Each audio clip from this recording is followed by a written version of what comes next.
जहाँ तक ड्रोन के विषय में मैं कहना चाहूँगा, ये एक समस्या थी और जिस प्रकार से समस्या बढ़ती गई उसी प्रकार से उससे निपटने के उपाय भी बढ़ते गए। तो अभी मैं कह सकता हूँ कि हमारे पास काफ़ी संसाधन हैं और हमने काफ़ी कुछ सीखा है, जिसके तहत ड्रोन की जो कार्रवाई है वो जम्मू रीजन में अब कम हुई है। बल्कि मैं अगर कहूँ काफ़ी कम हुई है तो मैं शायद गलत नहीं होऊंगा। और जम्मू पंजाब में भी आप देख रहे हैं कि बीएसएफ हर दूसरे तीसरे दिन या हर हफ्ते के अंतराल पर ड्रोन को मार गिराती है और उसके सारे सामान को पकड़ती है, जो कि पहले ये स्थिति नहीं थी। तो इससे सिद्ध होता है कि हम उससे के प्रति थ्रेट के प्रति काफ़ी सजग हैं और उससे निपटने में हम काफ़ी कामयाब हो रहे हैं। और आने वाले साल में मुझे लगता है कि पूरी तरह से इससे हम निपट पाएंगे। जहाँ तक संख्या का सवाल है तो उसको मैं एक निश्चित संख्या में नहीं कहना चाहूँगा, क्योंकि वो तरह तरह की खबर आप लोग भी अखबार में पढ़ते हैं। पर ये मैं निश्चित रूप से कह सकता हूँ कि जम्मू में इस जो समस्या का समाधान काफ़ी हद तक कर लिया गया है।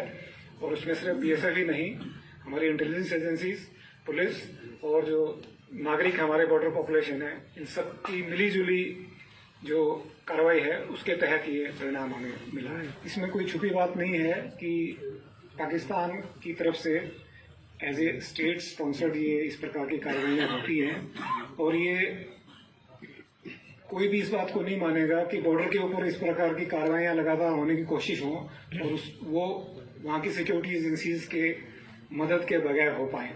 ऐसा संभव नहीं है। तो ये जाहिर है कि वहाँ से इंटेलिजेंस एजेंसीज हैं या जो भी सिक्योरिटी एजेंसीज हैं वो इसमें पूरा सहयोग देती है, जिसकी वजह से बॉर्डर एरिया में आके इस प्रकार के ऑपरेशंस संभव हो पाते हैं। उनके सहयोग के बिना ये संभव नहीं है। Have you launched protests in this regard? What had been their response whenever you have launched protests? देखिए, ये एक प्रक्रिया है जो हमेशा चलती रहती है। जब भी कोई भी कार्रवाई बॉर्डर पे इस प्रकार की होती है जो हम समझते हैं कि ये रूल्स के तहत नहीं है या वायलेशन है, उसका लिखित में और मीटिंग्स करके प्रोटेस्ट किया जाता है और उसका जो भी पाकिस्तान जवाब देता है वो आप सबको पता है, क्योंकि जो भी कोई गलत काम करेगा उसको ओनर आमतौर पर नहीं करता है, बट हम सबको पता है कि वो वहाँ से किया जाता है और उसका प्रोटेस्ट लगातार हम करते हैं। How bad you feel that every time they deny this thing, they are in a denial mode? वो एक उनकी राष्ट्रीय समस्या है, उनकी पॉलिसी है, उसके हिसाब से वो कार्रवाई करते हैं, वो हम सबको मालूम है। लेकिन हमारा काम ये है कि उनको सक्सेसफुल नहीं होने देना। हम उसके ऊपर ज्यादा जोर देते हैं जो हम कर सकते हैं। और हम क्या कर सकते हैं कि वो ना होने दें, अगर हो तो उसको हम पकड़ पाए। तो हमारा पूरा प्रयास उसके ऊपर है। One last question. ISI chief has now become the army chief here in Pakistan. Do you think that things will be escalate or things will really change? Or do you think the state policy of Pakistan to aid and abet terror will continue? देखो, ये बहुत बड़े मुद्दे हैं। मैं as a border man, हमारा काम ये है कि वो जो मर्जी करना चाहें करें, हमें कुछ होने नहीं देना है। तो हम इसी प्रिंसिपल पर काम करते हैं। देखिए, उनका प्रयास कुछ न कुछ करने का हमेशा रहता ही है और आपको ये भी ज्ञात होगा वो टनल भी डिटेक्ट हो गई थी और वो जो मिलिटेंट थे वो भी मार गिराए गए थे और वो कोई नुकसान नहीं पहुंचा पाए थे। तो इससे आपको समझ में आना चाहिए कि जितनी भी सुरक्षा एजेंसी जम्मू रीजन में है उनका कितना अच्छा कोऑर्डिनेशन है और आपस में इंफॉर्मेशन शेयर करके ऑपरेशन चाहे बॉर्डर पे या अंदर किए जा रहे हैं और कोई भी कामयाबी नहीं मिल पा रही है टेररिस्ट के द्वारा फाइनेंस करने के लिए। लेकिन आप ये भी देख रहे हैं कि पिछले जितने भी प्रयास एटलीस्ट जम्मू बॉर्डर पे किए गए हैं सभी पकड़े गए हैं। कोई भी ऐसा प्रयास यहाँ सफल नहीं हुआ है कि उन्होंने कोशिश की है और हमने उसको पकड़ा नहीं।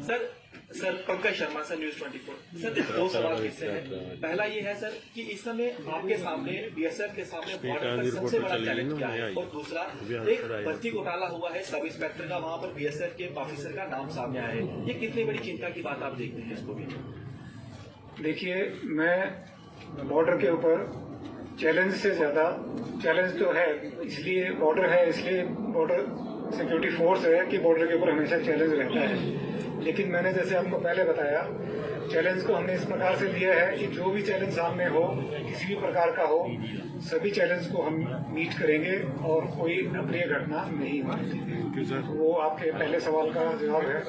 दूसरा सवाल का जवाब है कि जो भी ऑफिसर उसमें शामिल है या नहीं है, वो इन्वेस्टिगेशन चल रहा है, लेकिन उससे बीएसएफ का कुछ लेना देना नहीं है। उसने बीएसएफ के ऑफिसर की कैपेसिटी में ऐसा कोई काम नहीं किया है। वो एक इंडिविजुअल की अपनी कैपेसिटी में कुछ काम किया गया है, जिसकी इन्वेस्टिगेशन चल रही है। तो मैं आपसे अनुरोध करूंगा और उम्मीद करूंगा कि बीएसएफ का नाम इसमें ना घसीटा जाए, क्योंकि ऑर्गेनाइजेशन के तौर पर ऐसा कोई काम नहीं हुआ है। एक इंडिविजुअल बाहर अपनी निजी जीवन में कोई ऐसा कुछ काम कर लेता है तो उसके लिए ऑर्गेनाइजेशन जिम्मेदार नहीं हो सकता। वो गाड़ी बीएसएफ की यूज कर रहे थे, तो अगर उनकी गाड़ी इस तरह से रैंक तो जा रही है, कोई लेके आ रहा है, छोड़ने जा रहा है, तो इसके ऊपर मुझे लगता है कि नजर रखनी चाहिए। देखिए, ये जवाब मैं आपको दे चुका हूँ। एक अफसर को अगर वो कोई आउटलिविंग परमिशन में रहता है, सबकी परमिशन दी जाती है कि वो अपने मकान में रहने की कोई परमिशन मांगता है तो उसको दी जाती है। और एक अधिकारी को ड्यूटी पे आने और अपने घर जाने के लिए गाड़ी का भी उपलब्ध कराई जाती है। उसी क्रम में वो भी गाड़ी उनको उपलब्ध कराई जाती है, बाकी सभी अफसर्स को भी कराई जाती है। तो उसमें अपने निजी तौर पर अपने घर से बैठ के कोई ऐसा कुछ काम कर ले जिसका हमें किसी को कोई ज्ञान नहीं हो, तो उसका जो दोष है वो ऑर्गेनाइजेशन के ऊपर नहीं हो सकता है। मेरा आपसे सिर्फ